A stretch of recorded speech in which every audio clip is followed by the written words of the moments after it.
Hello everyone, how are you all doing today? I hope you're all doing well. Now, I am a Canadian, but something happened in the USA today that made me go, huh? And as an autist who's the parent of an autistic child, I think it is only fair if you let me weigh in here for a moment. So, let's get right into it.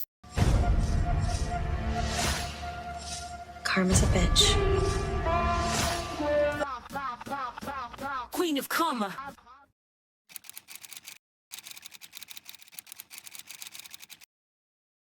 There was a post made on X that I thought was just a meme, and it read, RFK Jr. is set to announce Tylenol causes autism, and then he'll push the cure. Leucovorin, folic acid. I was at the bottom of my class.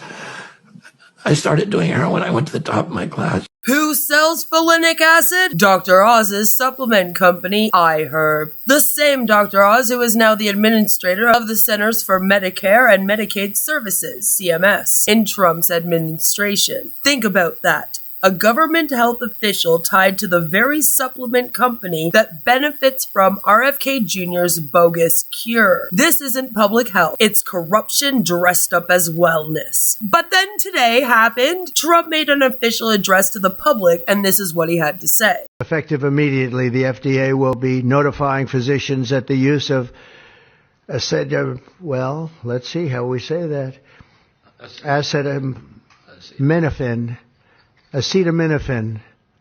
is that okay? Oh, Lord. Which is basically commonly known as Tylenol, during pregnancy can be associated with a very increased risk of autism. Dr. Oz was in attendance, of course. The FDA, based on NIH research, is approving prescription leucovorin for treatment of autistic children. Now, if you're following the script, there should be two questions that you have. Two questions that should come to your mind. My first question is, what the fuck? The first is, how will patients and parents get access to the treatment? I'll tell you how. Over half of American children are covered by Medicaid and CHIP, government health insurance. Over half. Mm-hmm. Therefore, because they're covered in Medicaid and CHIP, upon this label change by Marty, state Medicaid programs in partnership with CMS will cover prescription leucovorin around the country. It's yours, but you have to go to a doctor to get a prescription because they know your child, they know you, and they know the medication. Well, at least people do need a prescription. States will also have tools to monitor its use and ensure appropriate utilization. That's important for a bunch of reasons, because we want the right kids getting the right prescription medications. We believe private insurance companies will rapidly follow our lead if they have not already done so.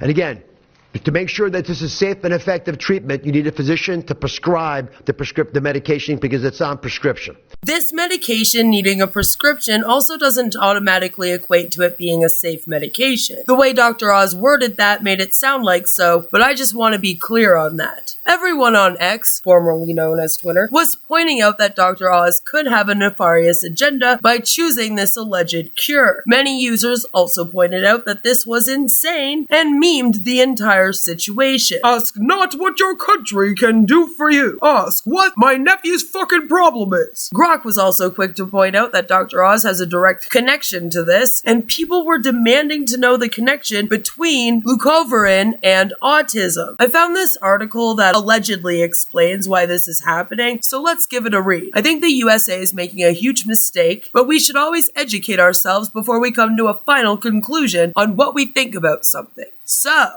why is leucovorin being considered as an autism treatment? On Monday, the U.S. Food and Drug Administration, FDA, published a notice to the Federal Register ahead of a speech by President Donald Trump approving a version of leucovorin made by GlaxoSmithKline that the company had previously withdrawn from the FDA's consideration when it stopped manufacturing the drug. The FDA cited a review of the use of leucovorin in 40 patients with a rare metabolic disorder called cerebral folate deficiency that can lead to a range of neurological symptoms, some of which are seen in people with autism. Similar symptoms doesn't mean similar diagnosis. GSK stopped manufacturing, and marketing its version of Leucovorin in 1997, but still holds the new drug application NDA, meaning it is responsible for requesting new indications to be added. It said on Monday it would, at the request of the U.S. FDA, submit an application to update the label to include an indication for the treatment of cerebral folate deficiency. Here's what is known about Leucovorin and autism. What is it? It's also known as folinic acid, and it's a form of folate, an essential B vitamin or B9. Leucovorin has been approved by the U.S. Food and Drug Administration for counteracting the toxic effects of certain cancer drugs like methotrexate that block the body's use of folate.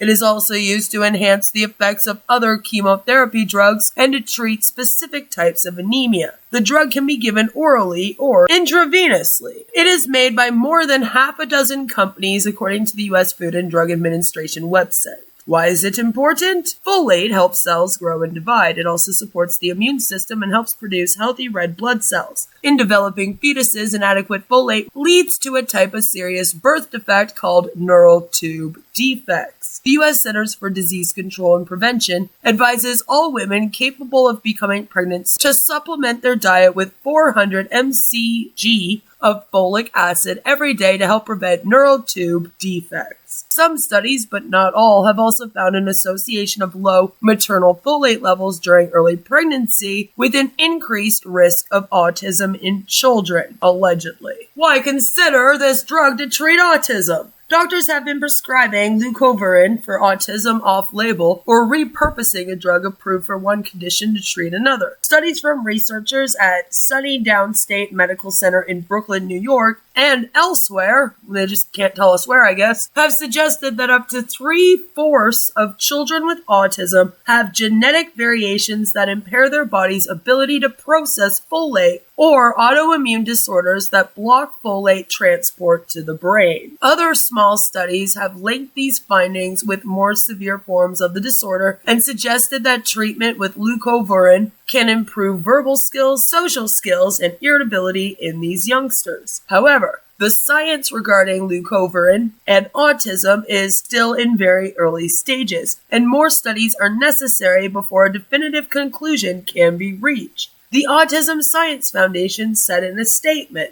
Kind of wondering what the big press conference was about, but anyway, the data in favor of treatment with Leucovorin is from 4 small randomized controlled trials. Oh, well, we must trust it then. All using different doses and different outcomes. Oh, look at that. And in one case, reliant on a specific genetic variant. The foundation notes on its website. Dr. David Mendel, a professor of psychiatry and autism expert at the University of Pennsylvania, told Reuters that Leucovorin might well be a possible treatment for some children with autism, but the evidence we have supporting it is really, really weak. So now let's just have a little discussion about what the heck causes autism. Here's what decades of research has found. A White House announcement about autism is expected after President Donald Trump's weekend comment that I think we found an answer to the development disorder. Health Secretary Robert F. Kennedy Jr. promised earlier this year to determine the cause of autism by September. That baffled brain experts who say there is no single cause and that the rhetoric appears to ignore decades of science into the genetic and environmental factors that can play a role. Here's what we know about autism. Autism isn't a disease. It's a complex developmental condition better known as autism spectrum disorder that affects different people in different ways. So it would make sense that there's probably many different causes. It can include delays in language, learning, or social and emotional skills. For some people, profound autism means being nonverbal and having intellectual disabilities. But the vast majority of people with autism experience far milder effects. Autism rates have been going up for decades. There are 2 main reasons. First, the definition of autism broadened as scientists expanded their understanding of its wide range of traits and symptoms. That led to changes in the criteria doctors use to diagnose autism and improvements in screening. At the same time, parents increasingly sought a diagnosis as autism became better known and schools began offering educational services they hoped could help their kids. I can't even believe that I have to explain this right now. I have to explain this to grown adults right now. As late as the 1990s, only children with the most profound symptoms were considered to have autism. In the early 2000s, as the definition began changing, the autism rate was estimated to be 1 in 150 children. The latest count found that 1 in about 31 children is affected by autism spectrum disorder. The increase isn't among the profound cases, it's an increase in the milder cases that weren't historically considered autism, said expert Helen Tager-Flusberg of Boston University. There is no single test for autism, which is diagnosed mostly through developmental and behavioral assessments. It's hard to tell if there may be additional factors behind the increase. Science has shown that autism is mostly rooted in genetics, with the discovery of several hundred genes that play a role. These genes can be inherited, even if the parent shows no sign of autism, or mutations can occur as the brain is developing and its rapidly dividing cells make mistakes. Experts say different combinations of genes and other factors can affect how a fetal brain develops. Researchers have identified other factors that can interact with genetic vulnerability to increase the risk of autism. They include the age of a child's father, preterm birth, and whether the mother had certain health problems during pregnancy, such as fevers, infections, or diabetes. Any concern that the measles vaccine or other vaccines could be linked to autism has long been debunked, stress scientists and leading advocacy groups for people with autism. What about Tylenol? Some studies have raised the possibility that taking over-the-counter pain medicine in pregnancy might be associated with a risk of autism. But many others haven't found a connection, said autism expert David Mendel of the University of Pennsylvania. One big caution: untreated fevers in pregnancy, particularly the first trimester, increase the risk for miscarriages, preterm birth, and other problems, according to the Society for Maternal Fetal Medicine. And right now, Tylenol is about the only safe drug that a pregnant mother can take for a fever. Tylenol's label advises women to ask their doctor about use in pregnancy, and the society continues to advise that it's an appropriate option to treat fever and pain during pregnancy. Health Canada, Europe, and even the US have had to do extensive testing on this drug before they could say it was safe for people to take when pregnant. I think it's very bizarre that all those tests are supposed to just kind of get tossed out now, and we're supposed to believe Donald Trump and RFK Jr. when they say Tylenol causes autism. That's what the world wants to do right now? Paracetamol, which is the compound that acetaminophen comes from, was first synthesized by Harmon Northrop Morse in 1877, but it wasn't until about the 1940s that it was really made into Tylenol, a painkiller to be used. This information is getting shared around as proof that it was around before autism. Now, although the first person to get diagnosed with autism was born in 1933 and didn't get diagnosed until 1943, technically the term autism itself was first used by Swiss psychiatrist Eugen Bleuler in 1911. At the time, it was known as part of schizophrenia, and in 1943, a child psychiatrist named Leo Kanner wrote a paper describing a unique condition that he called early infantile autism. So technically, yeah, autism has been around probably forever, guys. Tylenol hasn't been. So what do they think caused autism before there was Tylenol, before there was vaccines even? All of this just seems to be anti-vax rhetoric that now, for some reason, is attacking Tylenol, which is one of the only painkillers women can take when pregnant. So taking Tylenol is not good. All right, I'll say it. It's not good. For this reason, they are strongly recommending that women limit Tylenol use during pregnancy unless medically necessary. For instance, in cases of extremely high fever, that you feel you can't tough it out, you can't do it, I guess there's that. It's a small number of cases, I think.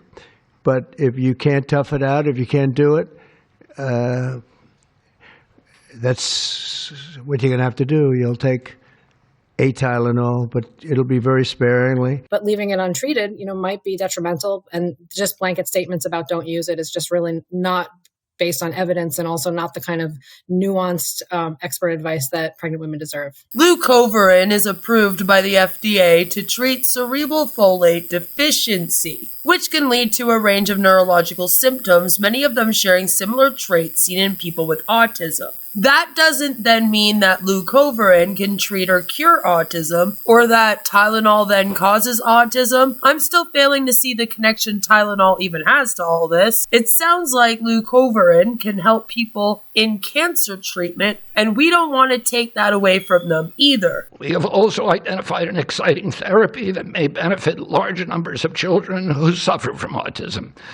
Peer-reviewed literature has documented that up to 60% of folate-deficient children with ASD can have improved verbal communications if given leucovorin.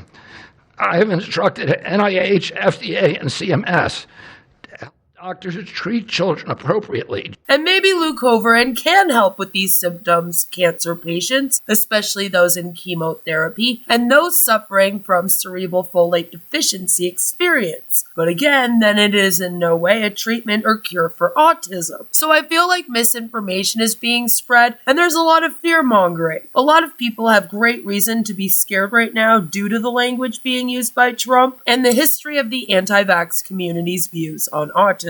A lot of this rhetoric is anti-vax rhetoric about autism, and therefore people are understandably upset. However, I feel like the answer to this is somewhere in the middle, and a lot of this isn't being handled properly by RFK Jr. and the President of the United States, which is a bit worrisome. I feel like maybe this drug could be used for cancer patients and people that suffer with the folate deficiency. It sounds like a lot of people on the autism spectrum suffer with that deficiency, and in that way, this Leucovorin can help them. But that again doesn't mean that it treats the autism. It's treating one of the symptoms or one of the ailments that people that have autism are more prone to. Does that make sense? What are your thoughts on all of this? Please do tell me them in the comments down below. Stay skeptical, stay safe, try to have a fabulous day, and I'll see you all really soon with another one. I love all your faces, bye! Effective immediately, the FDA will be notifying physicians that the use of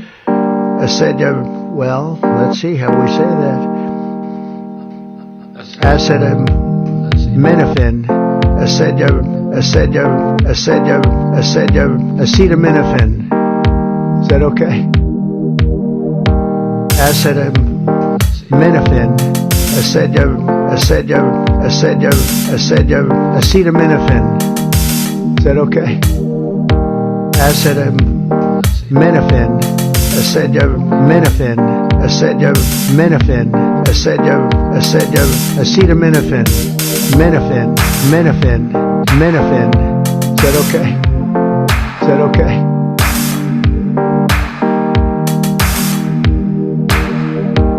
Acetaminophen. Is that okay?